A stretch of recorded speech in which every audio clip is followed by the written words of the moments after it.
Selasa bersama Mori. Buku tentang pelajaran makna hidup. Ditulis oleh Mitch Albom. Dibaca oleh Asa di Batas Senja. Diterbitkan pertama kali di Indonesia tahun 2001. Buku ini tercatat sebagai bestseller tingkat internasional. Hak Cipta tahun 1997 oleh Mitch Albom, International Bestseller. Bagian 1. Kurikulum.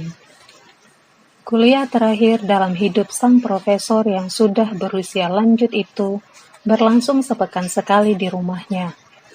Di dekat jendela, ruang kerja tempatnya dapat menikmati keindahan kembang sepatu yang bunganya merah jambu. Kuliahnya dijadwalkan setiap Selasa, mulainya tepat seusai sarapan. Judulnya Makna Hidup. Bahan-bahannya digali dari pengalaman. Kuliah itu tak diberi nilai, tetapi setiap minggu ada ujian lisan.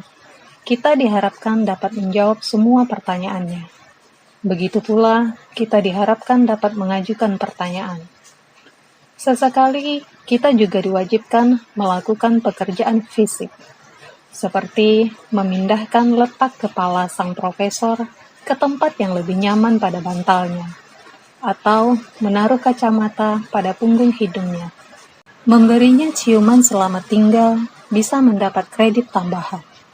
Buku tak diperlukan, namun banyak topik yang diperbincangkan, antara lain cinta, kerja, kemasyarakatan, keluarga, menjadi tua, semangat memaafkan, dan akhirnya kematian.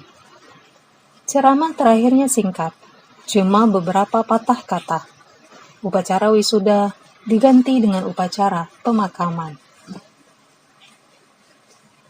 Walaupun tiada ujian akhir, diwajibkan menyusun makalah panjang tentang semua yang telah dipelajari. Inilah makalah tersebut. Kuliah terakhir maha guru tua ini hanya dihadiri satu orang mahasiswa. Mahasiswa itu adalah aku.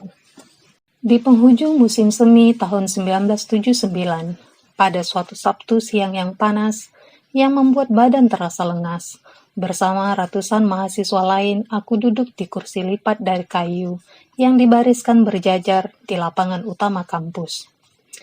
Mengenakan jubah wisuda warna biru, dengan sabar kami mendengarkan sambutan demi sambutan yang rata-rata cukup panjang.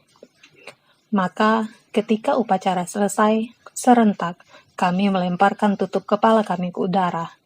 Sebagai ungkapan rasa gembira, karena secara resmi telah diwisuda menjadi sarjana dari Brandeis University di kota Waltham, Massachusetts. Bagi kebanyakan di antara kami, tirai seolah-olah baru saja terbuka. Tirai yang memisahkan dunia kanak-kanak dari dunia dewasa. Seusai upacara itu, aku bergegas mencari Maurice Secord, profesor favoritku, untuk kuperkenalkan kepada orang tuaku.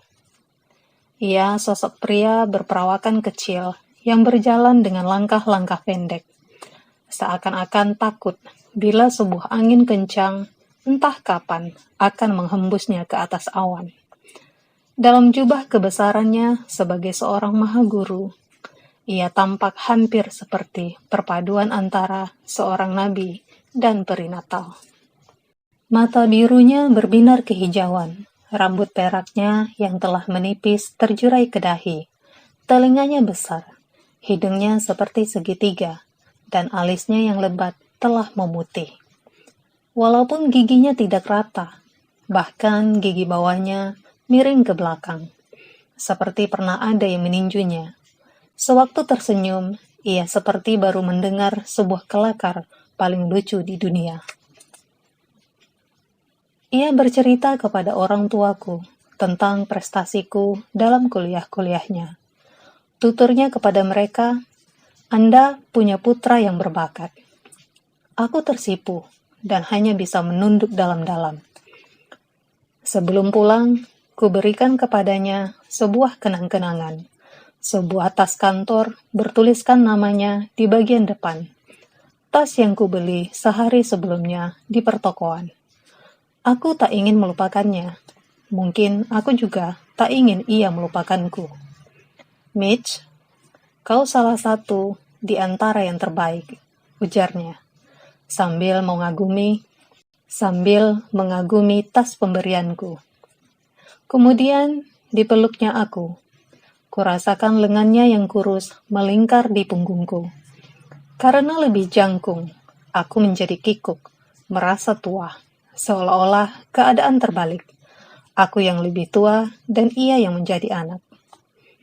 Ia bertanya, apakah kami akan terus berhubungan? Maka tanpa ragu-ragu, aku menjawab, tentu saja. Ketika melepas pelukannya, kulihat ia menangis. Bagian 2, Silabus. Vonis hukuman mati diterimanya dalam musim panas tahun 1994. Setelah ditelusuri, Mori tahu bahwa sesuatu yang buruk telah muncul jauh sebelumnya. Ia tahu bahwa itu hari ketika ia harus melepaskan kegemarannya berdansa. Profesor tua itu seorang penggemar dansa. Apapun musik yang mengiringinya, rock and roll, big band, blues, ia suka semuanya. Dengan mata terpejam dan sambil tersenyum bahagia, ia mulai bergerak sendiri mengikuti irama. Tak selalu bagus, tak selalu pas. Tapi itu bukan perkara. Mori senang berdansa sendiri. Berdansa dengan pasangan atau tidak, baginya bukan masalah. Ia biasa pergi ke tempat keramaian ini. Di Harvard Square, setiap Rabu malam, sebuah acara yang disebut Dance Free. Di sana, di bawah sorot lampu yang memancar-mancar dan pengeras suara yang hingar, Mori bergabung dalam kerumunan yang kebanyakan terdiri atas mahasiswa. Ia mengenakan kaos oblong putih dan celana olahraga warna hitam dengan sehelai handuk dikalungkan di lehernya. Apapun musik yang dimainkan, itu pula musik yang mengiringinya berdansa. Dari tango atau salsa hingga musik Jimi Hendrix yang keras menghentak, ia meliuk, memutar, melambaikan kedua lengannya bak seorang konduktor sebuah orkestra. Sampai peluh membasahi seluruh punggungnya. Tak seorang pun di sana tahu. Pak tua itu seorang doktor sosiologi yang sangat mumpuni. Dengan pengalaman bertahun-tahun sebagai mahaguru dan sejumlah karya tulis yang sangat disegani, kebanyakan mengira ia hanya sosok tua pikun yang banyak tingkah. Suatu kali, ia membawa sebuah kaset tango dan meminta agar kaset itu dimainkan pada pengeras suara. Kemudian ia memimpin semua orang, berseru ke sana kemari, bak seorang bintang Latin tersohor. Begitu selesai, semua orang memberinya tepuk tangan riuh. Ia sanggup bertahan berjam-jam dalam suasana seperti itu. Akan tetapi, tiba-tiba, ia terpaksa meninggalkan kegemarannya berdansa. Ia terkena asma ketika usianya 60-an. Bahkan, bernafas pun menjadi kerja keras baginya. Pada suatu hari, ketika sedang berjalan-jalan di tepi sungai Charles, angin dingin yang menerpanya membuatnya mendadak seperti tercekik. Segera ia dilarikan ke rumah sakit dan dokter menyuntikkannya dengan adrenalin. Beberapa tahun kemudian, ia mulai sulit berjalan. Dalam sebuah pesta ulang tahun, seorang temannya, ia jatuh entah kenapa. Ia juga pernah jatuh dari tangga teater yang langsung membuat orang berkerumun. Jangan dirubung, ia butuh udara, seru seseorang. Waktu itu, usianya 70-an, maka kebanyakan mengira ia terjatuh karena sudah jompo, lalu membantunya berdiri. Akan tetapi Mori, yang selalu sangat kenal dengan dirinya sendiri, tidak seperti kebanyakan orang, tahu ada sesuatu yang lebih serius ketimbang itu. Ini membuatnya selalu khawatir, sulit tidur, bahkan pernah bermimpi bahwa saat ajalnya telah tiba. Ia mulai berobat ke dokter, tak hanya seorang atau dua orang, tetapi banyak. Mereka memeriksa darahnya, mereka memeriksa urinnya, mereka memasukkan teropong lewat lubang duburnya, mencoba memeriksa bagian dalam usus besarnya. Akhirnya, karena tak ada yang mereka temukan, salah seorang dokter memerintahkan biopsi otot, yakni mengambil sekerat kecil sampel dari otot betis Mori. Hasil pemeriksaan laboratorium menyatakan adanya kelainan saraf, maka Mori harus menjalani serangkaian pemeriksaan lagi. Dalam satu pemeriksaan itu, ia diminta duduk di sebuah kursi khusus, kursi listrik atau entah apa namanya. Kemudian mereka mengaliri tubuhnya dengan listrik dan mempelajari reaksi-reaksi sarafnya. Kami perlu memeriksa ini lebih lanjut, kata para dokter itu sambil memandangi hasil-hasil pemeriksaan. Kenapa? Tanya Mori. Apa penyakit saya? Kami belum yakin. Reaksi Anda lambat. Reaksinya lambat. Apa artinya?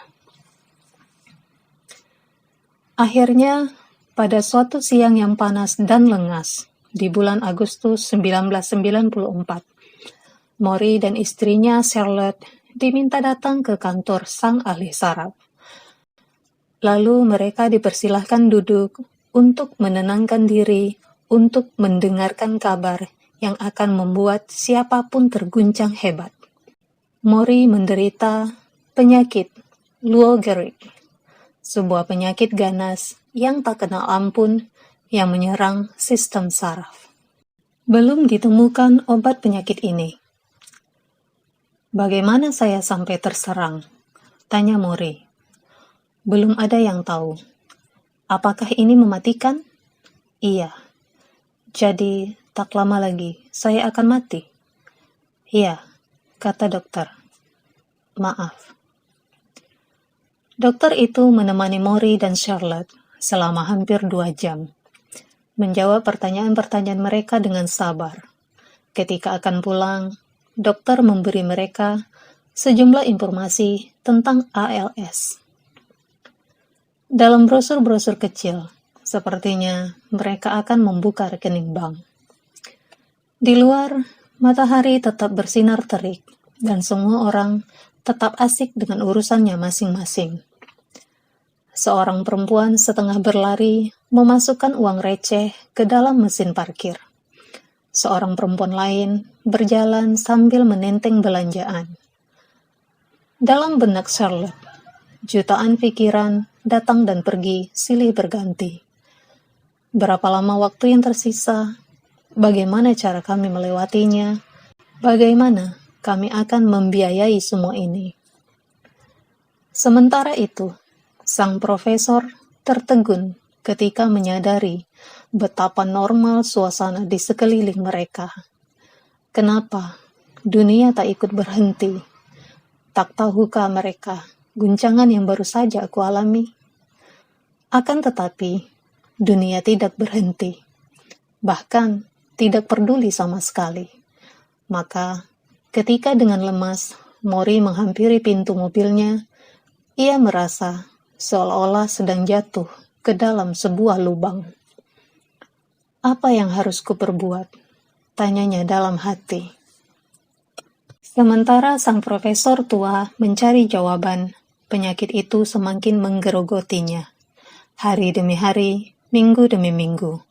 Suatu pagi, ketika memundurkan mobilnya untuk keluar dari garasi, ia hampir tak mampu menginjak pedal rem. Itu berarti ia tak boleh mengendarai mobil lagi. Dilanjutkannya kegemarannya berjalan-jalan, maka ia membeli sebatang tongkat penyangga yang berarti ia tak bisa berjalan-jalan dengan bebas lagi. Dilanjutkannya kegemarannya berenang di YMCA. Ternyata ia tak mampu berganti pakaian. Maka untuk pertama kali, ia mengupah seseorang untuk membantu, seorang mahasiswa teologi bernama Tony, yang menolongnya masuk dan keluar kolam, selain mengenakan dan menanggalkan pakaian renang. Di ruang ganti, para perenang lain pura-pura tak melihat, tetapi mereka tetap melihat. Itu berarti ia tak memiliki privasi lagi. Dalam musim gugur tahun 1994, Maury datang tertatih-tatih ke kampus Brandeis University, yang letaknya di puncak bukit, untuk membawakan kuliahnya yang terakhir. Ia boleh tidak melakukannya, tentu saja. Universitas dapat memaklumi keadaannya. Buat apa mempertunjukkan kemalanganmu di depan begitu banyak orang? Tinggal saja di rumah. Urus dulu kesehatanmu. Namun, niatan untuk berhenti belum pernah ada dalam benak Maury.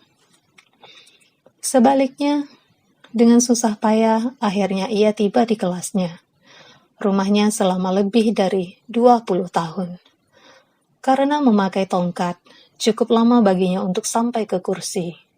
Akhirnya, ia duduk, memerosotkan kacamatanya, lalu menatap wajah-wajah muda yang balas menatapnya dalam keheningan. Sahabat-sahabatku, aku yakin kalian semua hadir di sini untuk mengikuti mata kuliah psikologi sosial. Aku telah mengajar mata kuliah ini selama 20 tahun, dan baru pertama kali ini, aku harus mengatakan bahwa kalian beresiko dengan mengambil mata kuliah ini. Karena aku menderita suatu penyakit mematikan. Hidupku mungkin tak akan sampai akhir semester ini. Apabila menurut kalian ini bisa mendatangkan masalah, aku mengerti bila kalian ingin membatalkan mata kuliah ini. Ia tersenyum.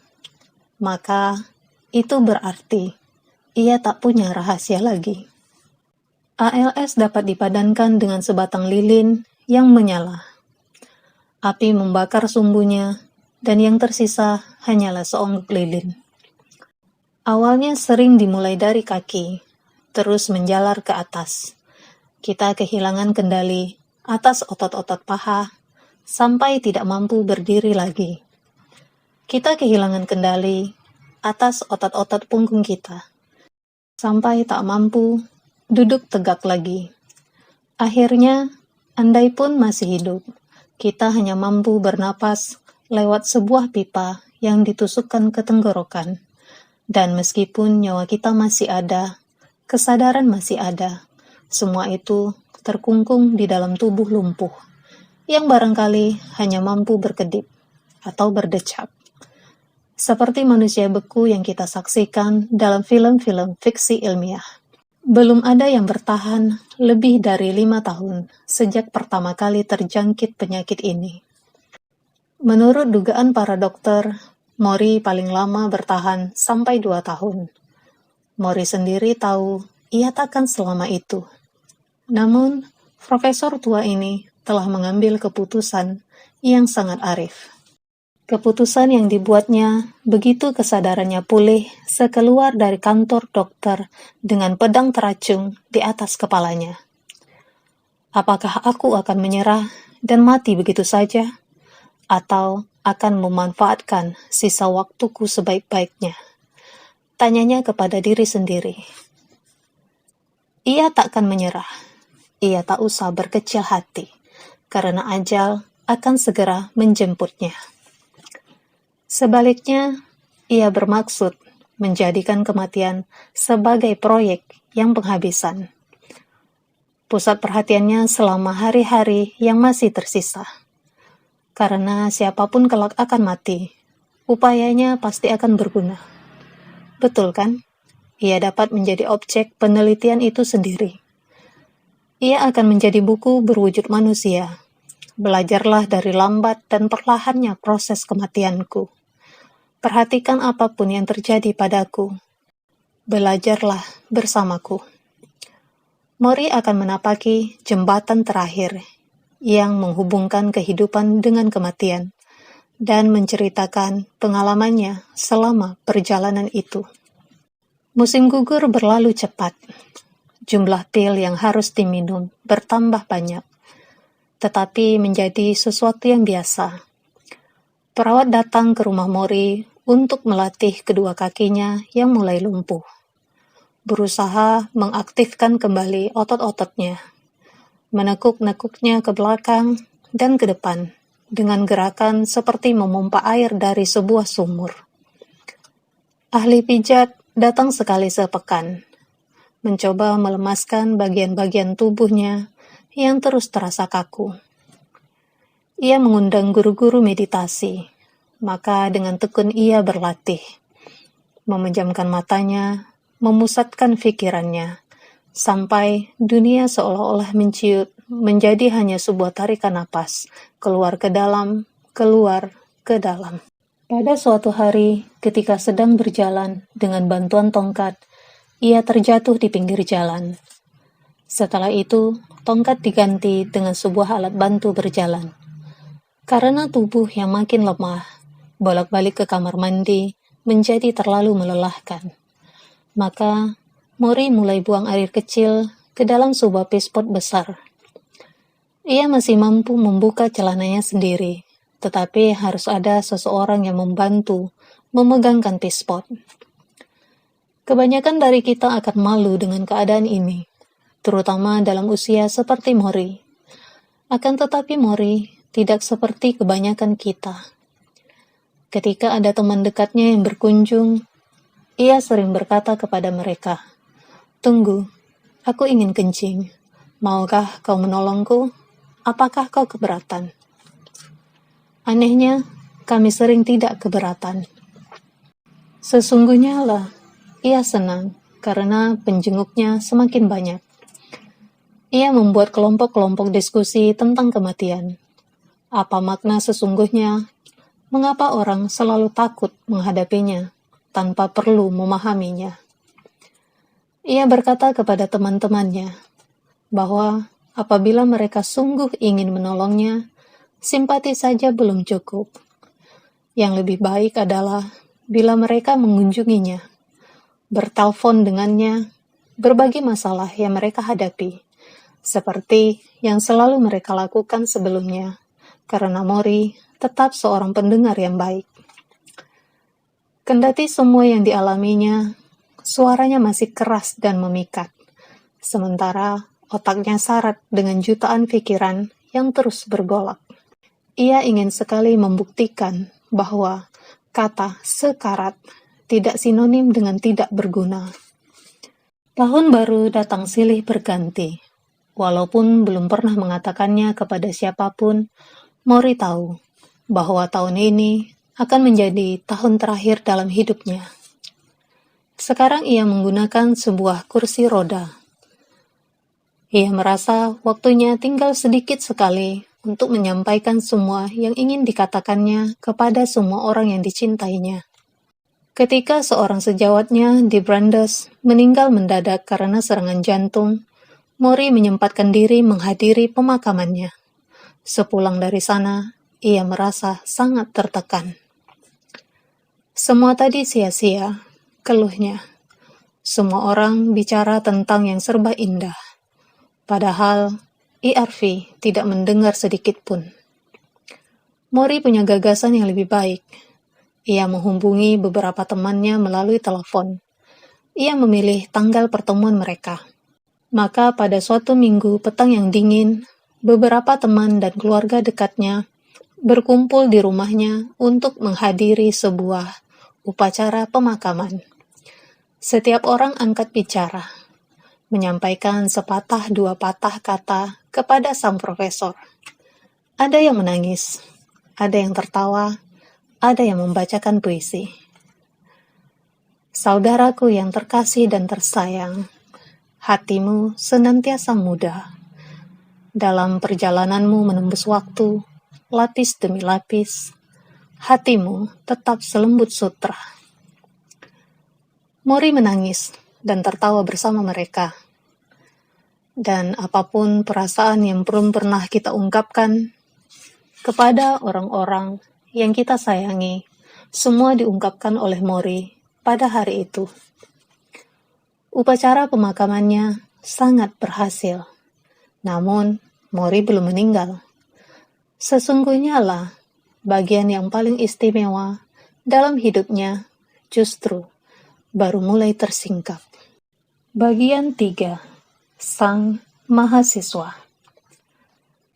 Barangkali aku perlu bercerita dulu tentang apa yang terjadi padaku sejak hari di musim panas ketika aku didekap oleh sang profesor bijak yang paling kusayangi itu, dan ketika aku berjanji untuk tetap saling kontak. Aku tidak menepati janjiku untuk tetap saling kontak. Sebenarnya, aku kehilangan kontak dengan sebagian besar orang yang aku kenal di universitas itu, termasuk sesama teman minum bir dan perempuan pertama yang pernah bangun bersamaku pada suatu pagi. Tahun-tahun seusai upacara wisuda itu telah membentukku menjadi orang yang sangat berbeda. Dari wisudawan polos yang meninggalkan kampus hari itu juga menuju New York, siap menawarkan bakatnya kepada dunia. Dunia yang ketemukan ternyata tak seindah yang pernah kubayangkan. Dalam usia yang baru menapak 20 tahunan, hari-hariku syarat dengan kesibukan mencari pondokan, membaca iklan, dan termenung memikirkan mengapa sinar terang tidak kunjung datang. Cita-citaku adalah menjadi pemusik terkenal. Aku bermain piano. Tetapi sesudah melewati beberapa tahun yang gelap, klub malam yang kosong melompong, janji-janji palsu, band yang tak pernah utuh, dan produser yang tampak senang kepada setiap orang, kecuali aku. Cita-cita itu buyar. Itu pertama kali aku merasa gagal dalam hidup ini. Bersamaan dengan itu, untuk pertama kalinya, aku merasakan peristiwa kematian sebagai sesuatu yang serius. Paman yang paling kusukai, adik ibuku, orang yang telah mengajariku musik, yang telah mengajariku mengendarai mobil, yang menggodaku soal pacar, yang melatihku menangkap bola football. Orang dewasa pujaanku semasa kanak-kanak, sampai aku berkata, kalau aku besar nanti, aku ingin menjadi seperti dia. Meninggal karena kanker pankreas dalam usia 44 tahun. Ia pendek, tetapi tampan, berkumis tebal, dan aku sengaja menemaninya selama tahun terakhir masa hidupnya. Tinggal di apartemen persis di bawah apartemennya. Kusaksikan bagaimana tubuhnya yang kuat menjadi lemah, kemudian membengkak. Kusaksikan bagaimana ia menderita setiap malam, setiap waktu makan. Bagaimana ia membungkuk sambil menekan perutnya, mata terpejam, mengerang menahan sakit. Ampun Tuhan, rintihnya. Aku tak tahan. Kami semua, Bibi, kedua anaknya yang masih kecil, aku, berdiri mematung. Tak bisa bicara sepatah kata pun. Kemudian mencoba mengalihkan perhatian kami dengan membereskan piring. Itu rasa tak berdaya paling menyiksa yang pernah kualami dalam hidupku. Pada suatu malam di bulan Mei, kutemani pamanku duduk di balkon apartemennya. Udara tak begitu dingin dan angin sepoi-sepoi. Ia memandang ke kejauhan. Giginya gemertak, menahan angin dingin yang menembus sesekali. Lalu berkata lirih bahwa ia tak akan sempat menyaksikan anak-anaknya naik kelas. Ia meminta kesediaanku menjaga mereka. Aku katakan kepadanya agar tak bicara seperti itu. Ia menatapku dengan sedih. Ia meninggal beberapa pekan kemudian. Sehabis pemakaman, hidupku berubah. Aku mulai merasa betapa waktu tiba-tiba menjadi begitu berharga. Seperti air yang tumpah lewat kucuran, namun aku tak bergerak cukup cepat untuk menadahinya. Aku berhenti bermain musik di klub-klub malam yang sepi pengunjung. Aku berhenti menulis lagu-lagu yang tak pernah mendapatkan pendengar. Aku kembali ke bangku sekolah. Aku berhasil meraih gelar master dalam jurusan jurnalisme. Kemudian mengambil pekerjaan pertama yang ditawarkan kepadaku sebagai pengasuh rubrik olahraga. Alih-alih mengejar ketenaranku sendiri, aku menulis tentang atlet-atlet terkenal yang meraih prestasi puncak mereka. Aku bekerja di surat kabar dan menjadi penulis lepas di majalah-majalah. Aku bekerja tak kenal waktu, tak kenal batas. Aku bangun pada pagi hari menggosok gigi, langsung duduk di depan mesin tik, masih menggunakan pakaian tidurku. Dulu, pamanku bekerja di sebuah perusahaan dan tidak menikmatinya. Setiap hari, itu lagi yang dijumpainya. Maka aku berusaha untuk tidak mengalami hal yang sama. Aku berpindah-pindah dari New York sampai Florida, dan akhirnya mendapatkan pekerjaan di Detroit sebagai kolumnis untuk Detroit Free Press. Gairah orang terhadap olahraga di kota besar itu seperti tak pernah terpuaskan. Mereka memiliki sejumlah tim profesional, baik dalam football, bola basket, bisbol, maupun hoki. Dan ini berkesesuaian dengan ambisiku. Beberapa tahun kemudian, aku tak hanya menjadi kolumnis. Aku menulis buku-buku tentang olahraga, tampil dalam acara-acara radio dan televisi. Untuk melontarkan pandangan-pandanganku tentang para pemain football yang kaya raya dan program-program olahraga di perguruan tinggi yang terkesan munafik. Aku menjadi bagian dari gejala membanjirnya media yang melanda Amerika. Aku merasa dibutuhkan. Aku berhenti menyewa pondokan. Aku mulai membeli. Aku membeli sebuah rumah di puncak sebuah bukit. Aku membeli beberapa buah mobil. Aku membeli saham dan membangun portfolio. Aku melaju pada roda gigi kelima, dan apapun yang kukerjakan, semua serba dikejar waktu. Agar tetap bugar, aku berolahraga seperti kesetanan. Aku mengendarai mobilku dengan kecepatan seperti roket. Aku mendapatkan uang lebih banyak daripada yang pernah kubayangkan. Aku bertemu seorang wanita berambut warna gelap bernama Jenny, yang entah bagaimana tetap mencintaiku, kendati jadwalku sangat ketat dan harus sering meninggalkannya. Kami menikah setelah 7 tahun berpacaran. Aku langsung kembali ke pekerjaan hanya seminggu setelah perkawinan. Kukatakan kepadanya dan kepada diri sendiri bahwa suatu hari kami akan membangun sebuah keluarga, sesuatu yang sangat didambakannya. Akan tetapi saat itu tak kunjung datang. Sebaliknya, aku terbenam sendiri dalam prestasi-prestasiku, karena aku percaya lewat prestasi-prestasi itu, aku dapat mengendalikan semuanya. Aku merasa mampu meraih semua kebahagiaan sebelum akhirnya aku jatuh sakit dan mati, seperti pengalaman pamanku, yang menurutku juga akan menjadi takdir bagiku. Bagaimana dengan Mori? Sejujurnya, sesekali aku teringat kepadanya, kepada hal-hal yang pernah diajarkannya kepadaku, tentang bersikap manusiawi dan peduli kepada orang lain. Tetapi selalu ada jarak antara aku dan semua itu, seolah-olah kami berada dalam dunia yang berbeda. Selama bertahun-tahun, kubuang surat apapun yang datang dari Brandeis University. Paling-paling berisi proposal yang berbuntut permintaan sumbangan. Maka, aku tak tahu ketika Mori jatuh sakit. Orang-orang yang mungkin ingin mengabariku tak pernah tahu di mana aku berada. Alamat dan nomor telepon mereka mungkin ada di salah satu tumpukan dus paling bawah di gudang. Barangkali keadaan akan tetap begitu, andai kata aku tidak sedang iseng-iseng memindah-mindah saluran televisi pada suatu malam menjelang dini hari, ketika tiba-tiba telingaku mendengar sesuatu. Audio visual bagian 1.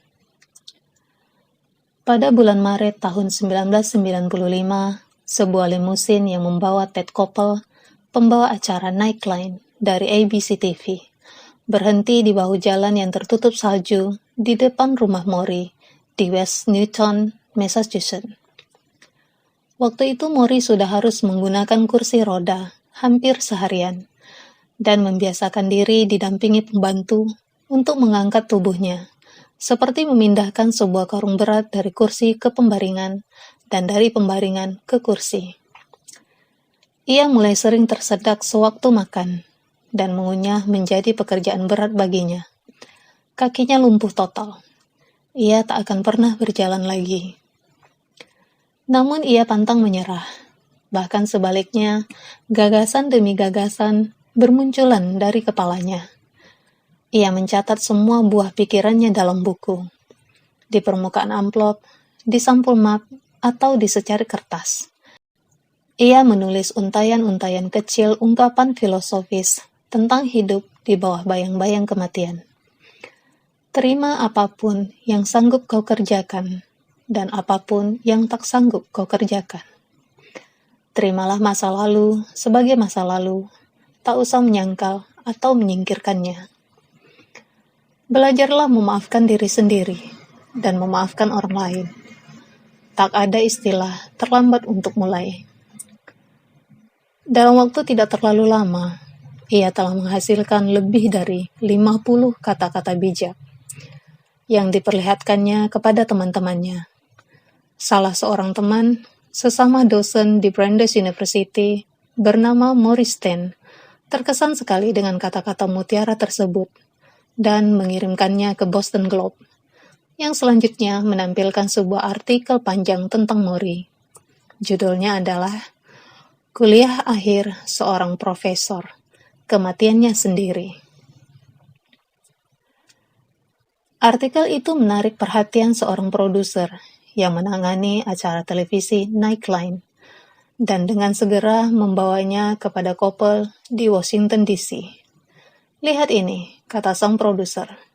Selanjutnya, seperti yang Anda ketahui, beberapa kamerawan mulai bekerja di ruang tengah tempat tinggal Maury, dan itulah sebabnya limusin Koppel diparkir di depan rumahnya. Beberapa teman dan anggota keluarga Maury telah berkumpul untuk menyambut Koppel, dan ketika tokoh selebriti itu masuk ke dalam rumah, gumam dan decak kekaguman segera memenuhi seluruh ruangan, kecuali Maury yang langsung beranjak maju dengan kursi rodanya. Alisnya terangkat, lalu menyela keriuhan itu dengan suaranya yang nyaring berwibawa. Ted, ada yang perlu ku ketahui dari Anda sebelum aku menyatakan setuju untuk wawancara ini. Suasana menjadi kikuk. Namun kedua orang itu dengan tenang masuk ke dalam ruang baca. Pintu ditutup. Ya Tuhan, bisik salah seorang yang berada di luar. Kuharap Ted bisa membujuk Maury. Kuharap Maury baik-baik saja dengan Ted, sahut yang lain. Di ruang kerja, Maury menyilahkan Koppel untuk duduk. Ia melipat lengannya, kemudian tersenyum. Coba ceritakan kepadaku sesuatu yang selalu ada dalam hati Anda, kata Maury memulai percakapan mereka. Dalam hati saya, Koppel menatap sosok tua itu dalam-dalam. Baiklah, katanya dengan hati-hati. Lalu ia bercerita tentang anak-anaknya. Mereka selalu ada dalam hatinya. Benarkah? Baik, kata Maury. Sekarang ceritakan sedikit tentang keyakinan Anda. Koppel tampak kikuk. Saya tidak biasa bicara soal ini dengan orang yang baru saja saya kenal. Ted, maut segera menjemputku, sahut Maury, sambil menatap lewat sebelah atas kacamatanya. Waktuku tinggal sedikit sekali. Koppel tertawa. Baiklah, keyakinan? Ia mengutip salah satu bait karya Marcus Aurelius, sesuatu yang menurutnya paling menyentuh. Maury mengangguk. Sekarang giliran saya yang bertanya, ujar Koppel. Apakah Anda pernah menonton acara saya? Maury mengangkat bahunya. 2 kali mungkin? 2 kali? Hanya 2 kali? Itu lumayan. Oprah baru sekali. Baiklah. Pada 2 kali pertunjukan yang Anda saksikan, apa yang ada dalam pikiran Anda? Mori terdiam sejenak. Sejujurnya, ya, menurutku Anda seorang narsisis. Kopel terbahak. Saya terlalu buruk untuk menjadi seorang narsisis, ujarnya. Tak lama kemudian, kamera yang dipasang di depan perapian ruang tengah itu mulai beraksi. Kopel dengan setelan birunya yang sangat rapi, sedangkan Mori dengan sweater kelabu bersahaja. Ia menolak mengenakan busana khusus atau dirias untuk wawancara ini. Prinsipnya adalah bahwa kematian bukan sesuatu yang membuat orang berkecil hati. Ia bahkan menolak ketika hidungnya akan dibedaki. Karena Mori duduk di kursi roda, kamera tidak pernah memperlihatkan kakinya yang lumpuh. Dan karena ia masih mampu menggerakkan kedua tangannya, Mori selalu bicara sambil menggerakkan kedua tangannya. Ia tampak bersemangat sekali ketika bercerita tentang bagaimana kita menghadapi akhir hayat. Ted, ujarnya. Waktu semua ini dimulai, aku bertanya kepada diriku sendiri, apakah aku akan menarik diri dari dunia sebagaimana diperbuat oleh kebanyakan orang, atau terus hidup?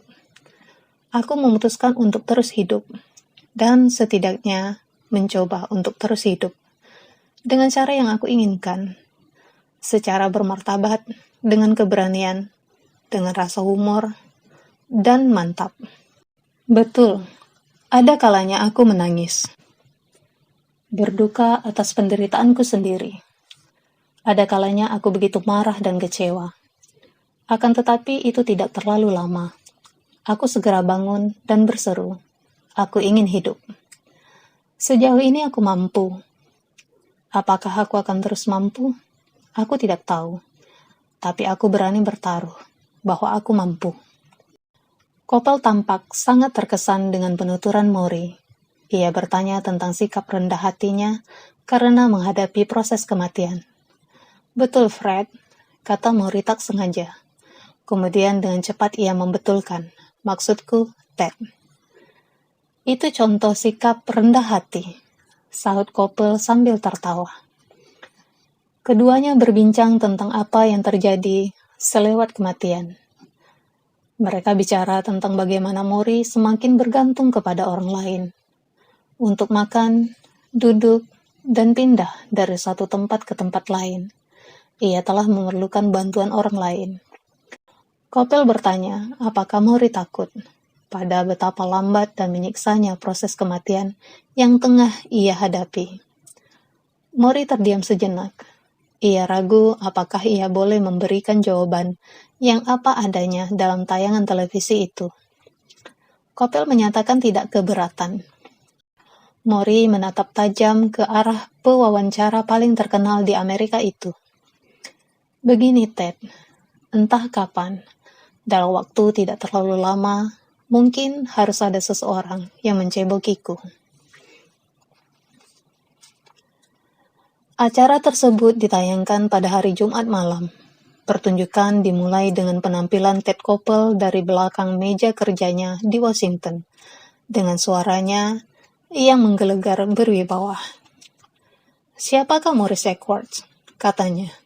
Dan mengapa selewat malam ini begitu banyak di antara Anda yang akan peduli kepadanya? 1.500 km jauhnya dari situ, di rumahku, yang berdiri di puncak sebuah bukit, aku secara iseng memindah-mindah saluran televisi. Dari pesawat televisi itu, tiba-tiba terdengar, siapakah Morris Edwards? Mendadak, aku seperti mati rasa. Hari itu hari pertama aku kuliah. Hari di musim semi tahun 1976. Aku masuk ke ruangan besar tempat Mori berkantor dan menyaksikan begitu banyak buku-buku tersusun rapi di beberapa buah rak yang hampir menutupi seluruh dindingnya. Buku-buku tentang sosiologi, filsafat, agama, dan psikologi. Di atas lantai yang terbuat dari kayu yang keras, terbentang sehelai karpet besar. Juga ada sebuah jendela yang memungkinkan kita melihat jalan masuk menuju kampus. Hanya belasan mahasiswa dalam ruangan itu, masing-masing sibuk dengan buku catatan dan mempelajari silabus. Kebanyakan dari mereka mengenakan jeans, sepatu santai, dan kemeja flanel bermotif kotak-kotak. Dalam hatiku, aku berkata, pasti sulit membolos dari kuliah ini, sebab mahasiswanya sedikit sekali. Lebih baik aku tidak mengambilnya. Misal, tiba-tiba Mori menyebut namaku, yang dibacanya dari daftar hadir. Aku mengangkat tanganku. Mana yang lebih kau sukai, Mitch atau Michelle? Belum pernah ada guru yang mengajukan pertanyaan seperti itu kepadaku. Kini aku dengan teliti memperhatikan sosok yang mengenakan kemeja kuning dengan leher terkancing rapat dan celana corduroy warna hijau. Sejumput rambutnya yang keperakan menjuntai ke dahinya. Ia tersenyum. Mitch, jawabku. Teman-teman bisa memanggilku Mitch. Baiklah, Mitch kalau begitu, kata Mori. Seperti menyatakan bahwa kesepakatan sudah kami buat. Dan Mitch? Ya? Kuharap suatu hari kau dapat menganggapku sebagai sahabatmu. Orientasi. Ketika aku membelokkan mobil sewaanku ke jalan tempat Mori tinggal di West Newton, kawasan pinggiran yang tenang di kota Boston, aku tengah menikmati satu cup kopi di salah satu tangan, sementara telepon selular kujepit di antara telinga dan pundakku. Aku sedang berbicara dengan seorang produser televisi mengenai suatu proyek. Mataku berpindah-pindah antara jam digital pada dashboard. Ternyata saat penerbangan balikku tinggal beberapa jam lagi, dan nomor-nomor rumah di kotak-kotak surat di sepanjang jalan yang rindang. Berita-berita paling hangat hari itu terdengar dari pesawat radio di mobil itu. Beginilah cara aku bekerja. 5 hal sekaligus. Putar mundur pita itu, kataku kepada sang produser. Aku ingin mengulang bagian yang baru kudengar.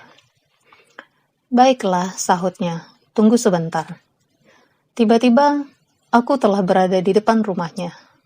Pedal rem langsung kuinjak. Akibatnya, sebagian kopi tumpah di pangkuanku. Ketika akhirnya mobil berhenti, sekilas aku melihat sebatang pohon mapel Jepang besar. Dan dekat jalan masuk ke rumah itu, ada 3 orang sedang duduk. Seorang pria muda, seorang wanita setengah baya, keduanya menemani sebuah sosok rentah bertubuh kecil dalam kursi rodanya. Itu Mori. Begitu melihat sang profesor tua itu, bagiku bumi serasa berhenti berputar.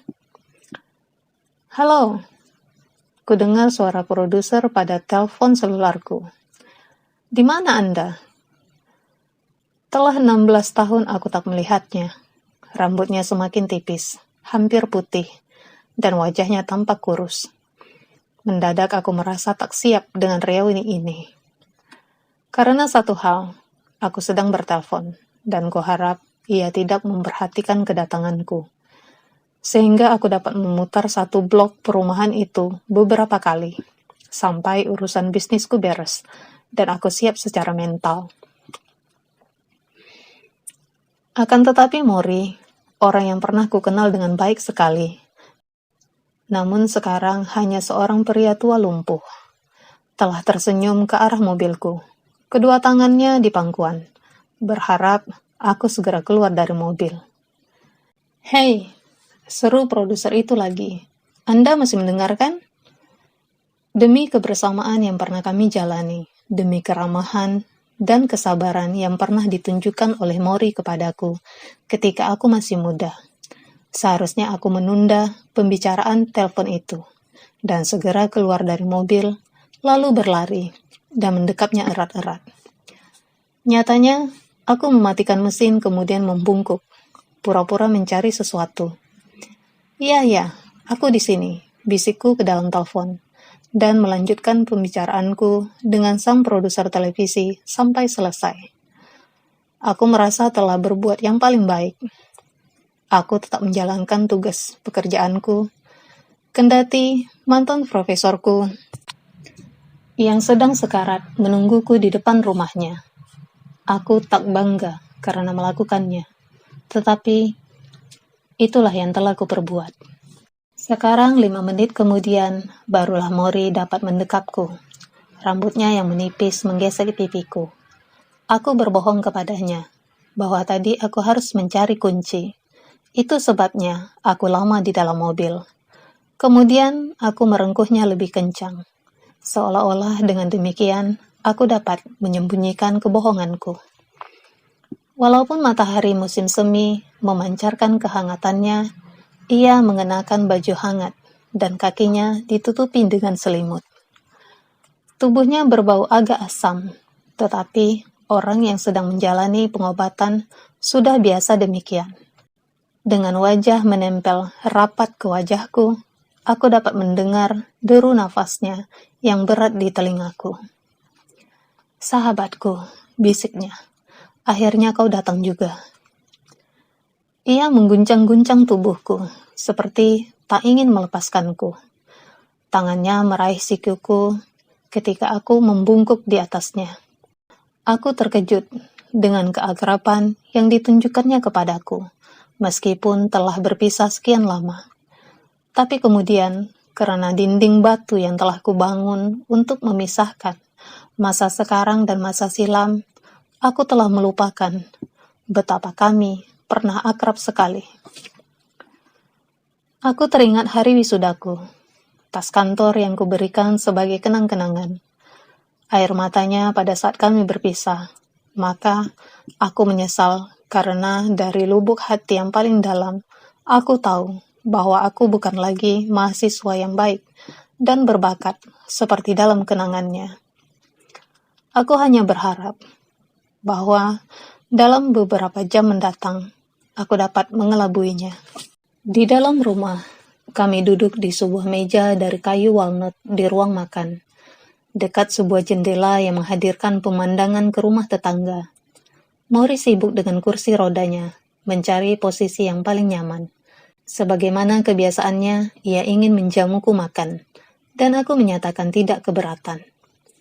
Salah seorang pembantu, seorang perempuan Italia, bertubuh gempal, bernama Connie, memotong roti dan tomat, kemudian membawa nampan berisi salad ayam, hummus, dan tabbouleh. Ia juga membawa beberapa macam pil. Mori memandangi pil-pil itu, lalu menghela napas.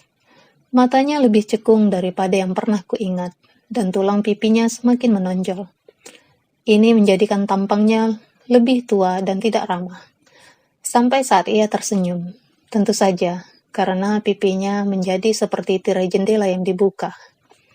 "Mitch," katanya lembut, "kau tahu bahwa ajalku sudah dekat?" "Ya, aku tahu." "Baiklah kalau begitu." Mori menelan pil-pilnya, menaruh gelas kertasnya, kemudian menarik nafas dalam sekali, dan menghembuskannya keluar. "Bolehkah aku bercerita tentang bagaimana rasanya keadaan seperti ini? Bagaimana rasanya mau mati?" "Ya," katanya. "Walaupun aku tak menyadarinya, kuliah terakhir kami baru saja dimulai." Kuliah tahun pertamaku baru dimulai. Mori lebih tua dibanding kebanyakan dosen lain, sedangkan aku lebih muda dibanding kebanyakan mahasiswa lain, karena lulus dari SMU setahun lebih cepat. Untuk mengimbangi kemudaanku di kampus, kukenakan kostum olahraga dari sebuah klub dan berjalan dengan sebatang sigaret tak bernyala terselip di bibirku, walaupun aku tidak merokok. Kukendarai Mercury Cougar yang penyok-penyok, dengan jendela terbuka dan musik yang keras. Kucari jati diriku lewat kekuatan dan ketegaran. Tetapi aku tertarik kepada Mori justru karena kelembutannya, dan karena ia tidak memandangku sebagai seorang anak yang berusaha tampil lebih dewasa. Di dekatnya aku merasa santai. Aku menyelesaikan kuliah pertamaku darinya dan mengambil kuliahnya yang lain. Ia seorang yang pemurah dalam memberi nilai. Tidak terlalu peduli dengan tingkat. Konon, selama Perang Vietnam, selama 1 tahun, Mori memberi semua mahasiswa prianya nilai A, agar mereka untuk sementara terhindar dari wajib militer. Aku mulai memanggil Mori dengan sebutan coach. Panggilan yang biasa aku gunakan terhadap pelatih atletikku di SMU. Mori menyukai nama panggilan itu. Coach, katanya. Baiklah, aku akan menjadi pelatihmu, dan kau dapat menjadi pemainku. Kau dapat memainkan apapun yang menarik dalam hidup yang bagiku sendiri sudah menjadi masa lalu. Kadang-kadang kami makan bersama di kafetaria. Mori bahkan lebih urakan daripada aku. Ia berbicara dengan suara lepas, tertawa dengan mulut terbuka, berpikir yang tidak-tidak ketika mulut sedang penuh. Kadang-kadang ada sisa makanan yang masih menempel pada giginya. Aku merasa sangat tersanjung. Sepanjang aku mengenalnya, ada 2 keinginan yang sangat mendalam.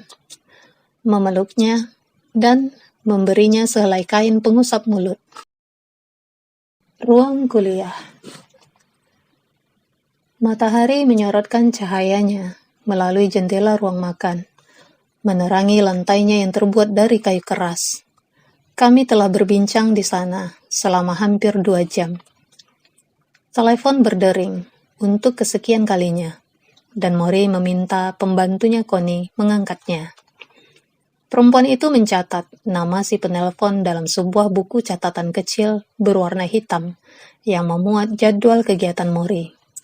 Ada teman, instruktur meditasi, anggota kelompok diskusi, orang yang ingin membuat fotonya untuk majalah. Jelas bahwa aku bukan satu-satunya orang yang tertarik untuk mengunjungi profesor tua ini. Penampilannya dalam acara Nightline tampaknya telah menjadikannya semacam tokoh selebriti. Akan tetapi aku terkesan, atau bahkan sedikit cemburu, dengan semua teman yang kini dimilikinya. Aku teringat pada teman-temanku sendiri, semasa masih kuliah. Di manakah mereka sekarang? Kau tahu, Mitch? Karena sekarang ajalku sudah dekat, aku menjadi jauh lebih tertarik kepada orang lain. Anda selalu tertarik. Hahaha. Mori tersenyum. Kau memang baik. Tidak, aku bukan orang baik, kataku dalam hati. Ada satu hal, katanya. Orang memandangku sebagai sebuah jembatan. Aku tidak sehidup biasanya, tetapi aku belum mati. Aku seolah-olah orang yang ada di antara keduanya. Ia terbatuk, kemudian kembali dengan senyumannya. Aku sedang dalam perjalanan besar terakhir, dan orang ingin aku bercerita tentang apa saja yang harus dibawa. Telepon berdering lagi. Mori, dapatkah Anda menjawabnya? Tanya Connie. Aku sedang bersama sahabat lamaku, katanya. Suruh mereka menelpon lagi lain kali. Aku tak tahu kenapa ia menerimaku dengan begitu hangat. Aku hampir tak seperti mahasiswa yang 16 tahun lampau pernah menjanjikan sesuatu kepadanya. Kalau bukan karena kebetulan menangkap siaran yang menayangkan acara Nightline, barangkali Mori akan meninggalkan dunia ini tanpa pernah melihatku lagi. Aku tak bisa mendapatkan alasan yang lebih baik tentang ini, kecuali seperti yang tampaknya akan diajukan oleh setiap orang lain belakangan ini. Aku telah begitu terjebak dalam irama lagu yang mengiringi hidupku ini. Aku sibuk. Apa yang terjadi padaku? Tahun 80-an telah berlalu. Tahun 90-an juga segera berlalu. Kematian, penyakit, kegemukan, dan kebotakan semua terjadi begitu saja. Aku hanyut dalam peraihan begitu banyak mimpi untuk mendapatkan uang lebih banyak dan sebanyak-banyaknya. Dan aku bahkan tak pernah sadar bahwa aku menjalani hidup demikian. Ternyata sekarang Mori bicara kepadaku tentang masa-masa indah selama aku kuliah. Seolah-olah selama ini aku hanya pulang dari sebuah libur yang sangat panjang. Apa kau sudah menemukan orang tempat kau berbagi perasaan? Tanyanya. Apa kau menyisihkan penghasilanmu untuk amal? Apa kau menerima dirimu apa adanya? Apa kau mencoba bersikap manusiawi sebisa-bisamu? Aku malu, ingin menunjukkan betapa aku pernah berusaha mendalami pertanyaan-pertanyaan macam itu. Apa yang terjadi padaku? Aku pernah berjanji kepada diri sendiri bahwa aku tak akan pernah bekerja demi uang semata, bahwa aku akan bergabung dengan Peace Corps, bahwa aku akan memilih tinggal di tempat-tempat yang indah dan inspiratif. Kenyataan yang terjadi adalah sebaliknya. Aku tinggal di Detroit. Sudah 10 tahun. Bekerja di tempat yang sama, menggunakan bank yang sama, pergi bercukur ke tempat yang sama. Usiaku 37 tahun. Menjadi orang yang lebih efisien ketimbang ketika masih kuliah. Tak pernah lepas dari komputer, modem, dan telepon seluler. Aku menulis artikel-artikel tentang atlet-atlet yang kaya. Sebagian besar tak mungkin peduli kepada orang-orang seperti aku. Aku tak lagi yang paling muda dalam kelompok pergaulanku. Aku juga tak perlu mengenakan dandanan orang dewasa sambil menyelipkan rokok tak bernyala di bibirku. Aku tak pernah berbincang panjang lebar tentang makna hidup, sambil makan roti lapis berisi telur dan salad. Hari-hariku syarat dengan kesibukan. Namun, selama hampir sebagian besar waktuku, aku merasa tidak puas. Apa yang terjadi padaku? Coach, kataku tiba-tiba, ketika teringat pada julukan itu. Wajah Mori langsung bercahaya. Ya, aku masih pelatihmu. Ia tertawa, lalu melanjutkan makannya. Acara makan yang telah dimulainya sejak 40 menit lalu. Sekarang aku memperhatikan sosok tua itu. Tangannya kikuk, seakan-akan ia baru pertama kali belajar menggunakannya. Ia tak mampu menekan keras-keras dengan pisaunya. Jemari-jemarinya gemetaran. Baginya sebuah gigitan adalah perjuangan. Ia mengunyah makanannya sampai lembut sekali sebelum menelan. Dan kadang-kadang ada makanan yang keluar dari ujung bibirnya, sehingga ia harus meletakkan apa saja yang sedang dipegangnya untuk melap wajahnya dengan serbet. Kulit dari pergelangan hingga buku jemarinya penuh dengan bintik-bintik ketuaan dan kendur seperti kulit paha ayam dalam sup. Selama beberapa saat kami makan seperti itu. Yang seorang sudah tua, renta, dan sakit. Yang seorang lagi masih muda dan sehat. Keduanya menikmati keheningan ruangan itu. Dalam hati aku merasa bahwa ini keheningan yang memalukan. Tetapi tampaknya hanya aku yang pantas malu. Menanti datangnya ajal. Tiba-tiba Mori berkata, hanya salah satu di antara yang patut disedihkan, Mitch. Tapi hidup tanpa kebahagiaan lebih menyedihkan. Banyak di antara orang yang mengunjungiku adalah orang yang tak bahagia. Mengapa? Yang pertama, kita orang Amerika hidup dalam budaya yang tidak membuat kita sendiri merasa nyaman. Peradaban ini mengajarkan banyak hal yang keliru. Dan kita harus cukup tangguh untuk berani mengatakan bahwa bila budaya itu tidak sesuai dengan hati, jangan diteruskan. Ciptakan budaya kita sendiri. Kebanyakan orang tidak sanggup melakukannya. Mereka lebih tidak bahagia ketimbang aku, bahkan dalam kondisi seperti sekarang. Maut hampir menjemputku, namun di sekelilingku ada banyak orang yang menyayangiku. Berapa banyak orang yang dapat mengatakan hal serupa? Aku kagum sekali, karena Mori betul-betul tidak tenggelam oleh penderitaan yang dialaminya.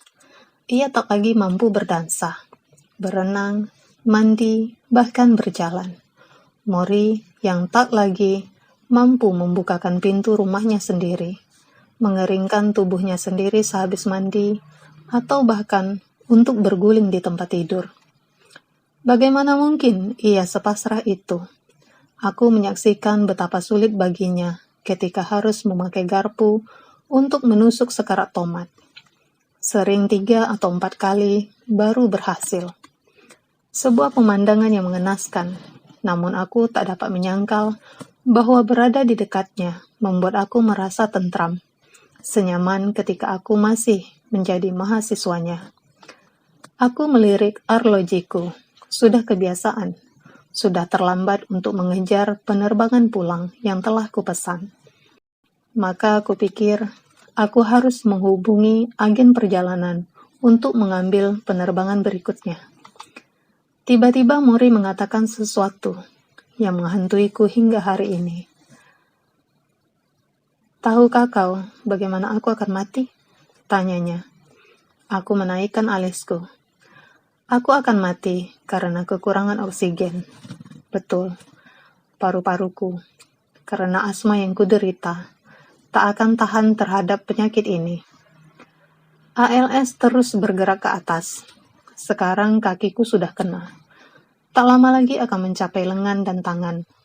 Dan bila sudah sampai ke paru-paru, ia mengangkat bahu. Aku akan seperti orang tenggelam. Aku tak tahu komentar yang dapat kuberikan.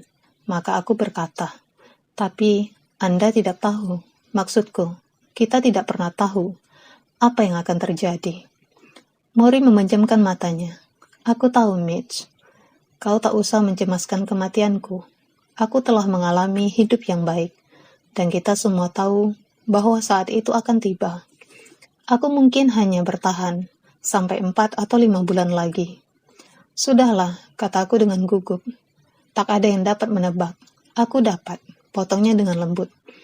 "Ada sebuah cara sederhana untuk mengujinya. Ada dokter yang mengajari aku." "Sebuah cara untuk menguji?" "Coba ambil nafas beberapa kali." Aku mengerjakan yang dimintanya. Sekarang sekali lagi. Tetapi kali ini, setiap kali menghembuskan nafas, perhatikan sampai angka berapa kau sanggup berhitung sampai kau harus mengambil nafas lagi. Aku dengan cepat berhitung sambil menghembuskan nafas. 1, 2, 3, 4, 5, 6, 7, 8. Aku berhasil mencapai hitungan ke-70 sebelum kehabisan nafas. "Bagus," kata Mori. "Paru-parumu masih sehat. Sekarang coba lihat kemampuanku." Ia mengambil nafas, kemudian mulai berhitung dengan suara lirih setengah bergumam. 1, 2, 3, 4, 5, 6, 7, 8, 9, 10, 11, 12, 13, 14, 15, 16, 17, 18. Ia berhenti sambil mengap-mengap. Ketika pertama kali dokter memintaku melakukannya, aku sanggup berhitung sampai 23. Sekarang hanya 18. Ia memejamkan matanya lagi. Tangki oksigenku sudah hampir kosong. Aku menepuk pahaku dengan gugup. Sudah cukup untuk siang ini. "Datanglah kembali untuk menjenguk profesormu yang sudah tua ini," pinta Mori ketika aku mendekapnya untuk berpamitan. Aku berjanji akan datang lagi dan mencoba tidak memikirkan bagaimana aku telah melanggar janjiku yang terdahulu. Di toko buku kampus, aku berbelanja buku-buku yang menurut Mori merupakan bacaan wajib. Aku membeli buku-buku yang sebelumnya aku pikir tak pernah ada. Judul-judul seperti Youth, Identity and Crisis, I Ento, The Divided Self. Sebelum kuliah, aku tak tahu bahwa studi tentang hubungan antara manusia dapat menjadi topik bahasan di universitas. Sampai bertemu dengan Mori, aku tak percaya. Akan tetapi gairahnya terhadap buku nyata dan menular. Kami mulai dengan bincang-bincang serius. Kadang-kadang sehabis kuliah, ketika kelas sudah kosong. Ia bertanya tentang hidupku, kemudian mengutip kata-kata mutiara dari Eric Fromm, Martin Buber, Erik Erikson. Ia sering tidak langsung menerima pandangan-pandangan mereka dan menulis pendapatnya sendiri sebagai catatan kaki. Bahkan meskipun pendapatnya sendiri ternyata sama. Itulah saat-saat ketika aku menyadari bahwa ia seorang profesor, bukan seorang paman. Pada suatu petang, aku mengeluhkan kebingunganku tentang diriku sendiri dalam usia tersebut. Apa yang diharapkan dariku versus apa yang kuinginkan untuk diri sendiri. Pernahkah aku bercerita tentang ketegangan yang terjadi di antara dua pihak atau kutub yang berlawanan? Katanya. The tension of opposite. Hidup ini merupakan rangkaian peristiwa menarik dan mengulur. Suatu saat kita ingin mengerjakan satu hal, padahal kita perlu mengerjakan sesuatu yang lain.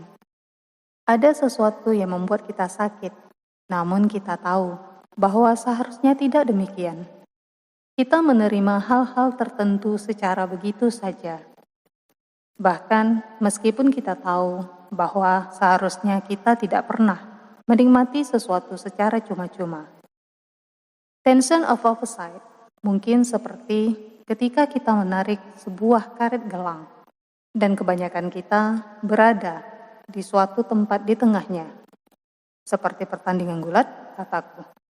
Pertandingan gulat, sahut Mori sambil tertawa. Ya, kau dapat menggambarkan hidup dengan cara itu. Lalu pihak mana yang menang? Tanyaku. Pihak mana yang menang? Ia tersenyum kepadaku, menampakkan lipatan-lipatan pada kelopak matanya dan gigi depannya yang tidak rata. Cinta yang menang. Cinta selalu menang. Bagian 7. Kuliah. Aku terbang ke London beberapa pekan kemudian. Aku bertugas meliput acara di Wimbledon, kompetisi tenis terbesar dunia dan salah satu dari hanya beberapa peristiwa ketika meskipun orang berkumpul dalam jumlah besar, mereka tidak bersikap urakan. Dan tidak seorang pun mabuk di pelataran parkir. Inggris sebuah negeri yang sangat hangat dan berawan. Setiap pagi aku berjalan melewati jalan-jalan di sekitar arena pertandingan tenis, yang kiri kanannya ditumbuhi barisan pohon rindang. Berpapasan dengan anak-anak remaja yang berharap bisa mendapatkan tiket-tiket yang tidak jadi dibeli. Juga para penjaga yang menjual stroberi dan krim. Di luar pintu gerbang ada sebuah kios penjual koran yang menjual bermacam-macam tabloid warna-warni khas Inggris, menampilkan foto-foto perempuan bertelanjang dada, gambar-gambar anggota keluarga kerajaan hasil jepretan paparazzi, horoskop, berita olahraga, berita lotre, dan sedikit berita aktual. Judul utama untuk hari itu ditulis pada sebuah papan tulis kecil yang disandarkan pada tumpukan koran terbaru, dan biasanya berbunyi sebagai berikut. Diana bertengkar dengan Charles, atau Gaza to Tim, give me millions. Banyak orang membeli tabloid ini, menikmati gosip-gosip mereka, dan pada lawatan ke Inggris sebelumnya, aku selalu berbuat yang sama. Tetapi sekarang, karena alasan tertentu, pikiran tentang Mori selalu muncul setiap kali membaca koran-koran konyol dan tak berperasaan itu.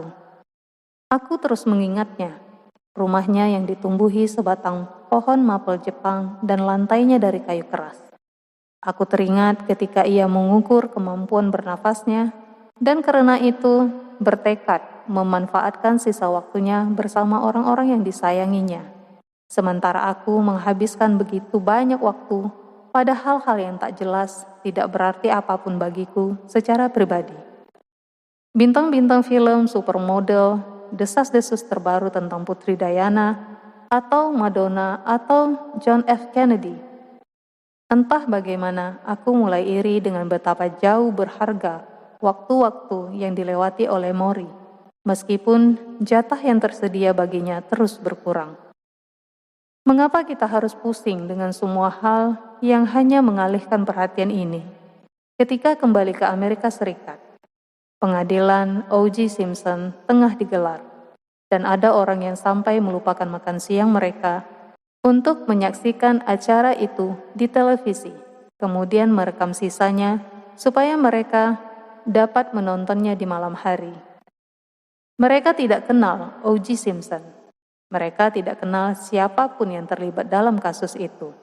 Namun, mereka menghamburkan hari-hari dan pekan-pekan dalam hidup mereka hanya karena kecanduan rasa ingin tahu tentang drama orang lain. Aku teringat pada apa yang pernah dikatakan Mori sewaktu aku berkunjung ke sana. Kita, orang Amerika, hidup dalam budaya yang tidak membuat kita sendiri merasa nyaman. Peradaban ini mengajarkan banyak hal yang keliru, dan kita harus cukup tangguh untuk berani mengatakan bahwa bila budaya itu tidak sesuai dengan hati, jangan diteruskan. Mori dengan kebenaran dalam kata-kata tersebut telah mengembangkan budayanya sendiri, jauh sebelum ia jatuh sakit. Kelompok-kelompok diskusi, berjalan-jalan dengan teman, berdansa musik apa saja di Harvard Square. Ia memprakarsai sebuah proyek yang disebut Greenhouse, yang memungkinkan kaum papa menerima pelayanan kesehatan mental. Ia membaca buku-buku untuk menggali gagasan-gagasan baru bagi kuliah-kuliahnya, berhubungan baik dengan teman-teman sejawatnya, terus berhubungan dengan para mantan mahasiswanya, menulis surat kepada teman-teman yang jauh. Ia lebih banyak menggunakan waktunya untuk makan dan menikmati pemandangan alam dan tidak menghamburkan waktu di depan pesawat televisi untuk menonton sinetron atau film pekan ini. Ia telah menciptakan sebuah tempat persemaian untuk kegiatan-kegiatan kemanusiaan, bincang-bincang, interaksi, kasih sayang, dan semua itu membuat hidupnya terasa penuh. Aku telah mengembangkan budayaku sendiri, budaya kerja. Aku menulis untuk 4 atau 5 majalah di Inggris, dan berusaha memenuhi target yang mereka tentukan sampai aku harus jungkir balik sendiri. Aku menghabiskan 8 jam sehari di depan komputer, menyusun dan mengirimkan laporan-laporanku kembali ke Amerika. Selanjutnya aku mengerjakan beberapa urusan yang berhubungan dengan televisi. Pergi ke sana kemari bersama mereka ke bagian-bagian tertentu kota London. Aku juga memberikan laporan-laporan langsung lewat telepon untuk beberapa stasiun radio setiap pagi dan setiap petang. Menurutku, ini bukan beban yang tidak normal. Maka selama bertahun-tahun, aku menjadikan kerja sebagai teman dan menyampingkan segala sesuatu yang lain. Di Wimbledon, aku makan siang di sebuah bilik kerja kecil dari kayu, tanpa berpikir sedikit pun tentang apa yang sedang aku makan. Pada suatu hari yang gila, sejumlah nyamuk pers mencoba memburu Andre Agassi dan pacar terkenalnya Brooke Shields. Dan dalam kegopohan itu, aku terpelanting jatuh oleh seorang juru foto Inggris yang hampir tidak tergerak untuk mengatakan maaf sebelum berlalu dari depanku. Yang lebih penting baginya adalah perkakas kamera canggih yang tergantung di lehernya. Aku merenungkan sebuah ujaran lain yang pernah disampaikan oleh Mori kepadaku. Begitu banyak orang menjalani hidup mereka tanpa makna sama sekali. Mereka seperti separuh terlelap, bahkan meskipun mereka sedang sibuk mengerjakan sesuatu yang menurut mereka penting. Ini karena mereka memburu sasaran-sasaran yang salah.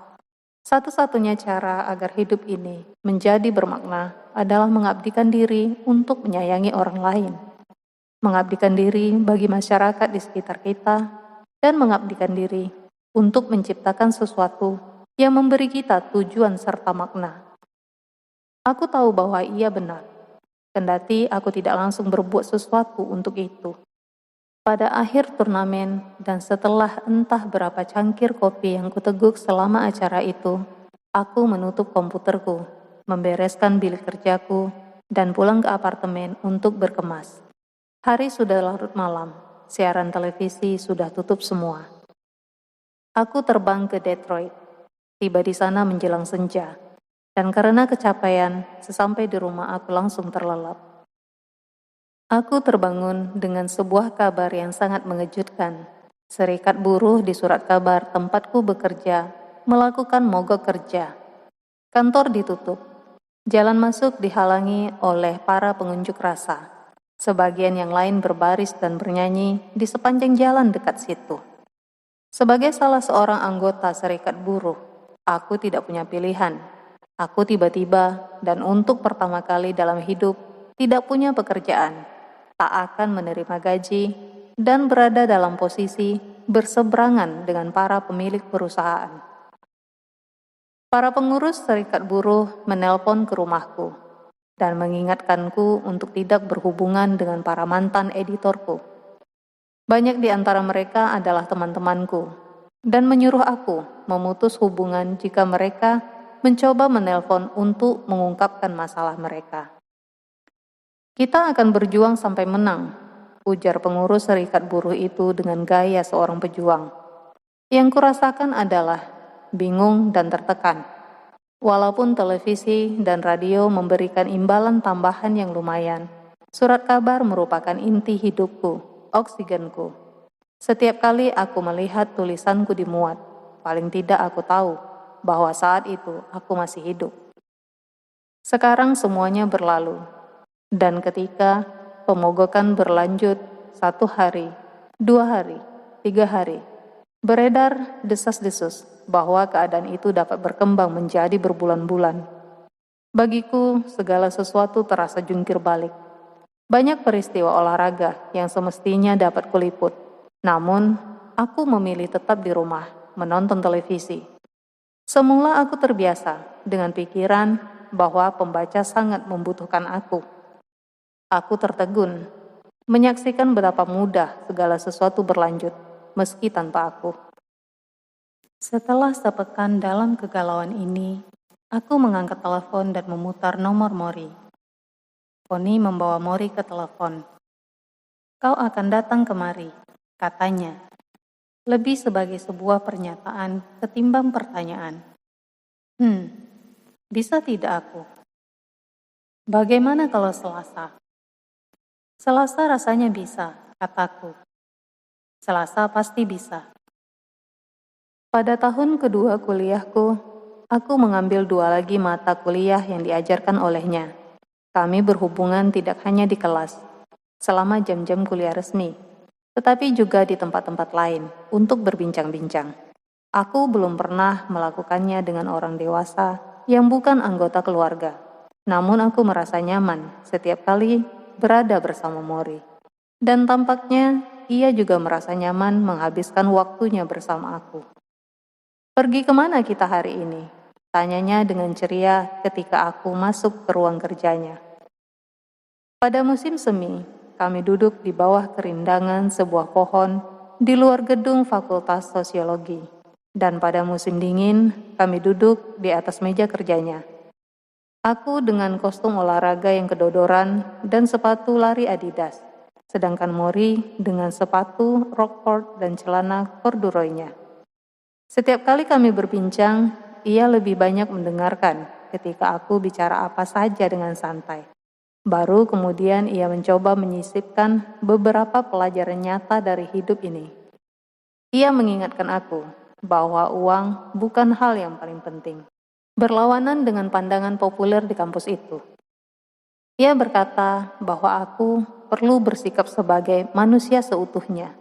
Ia bicara tentang banyaknya kaum muda yang merasa kesepian dan perlunya keterhubungan atau sambung rasa dengan masyarakat di sekelilingku.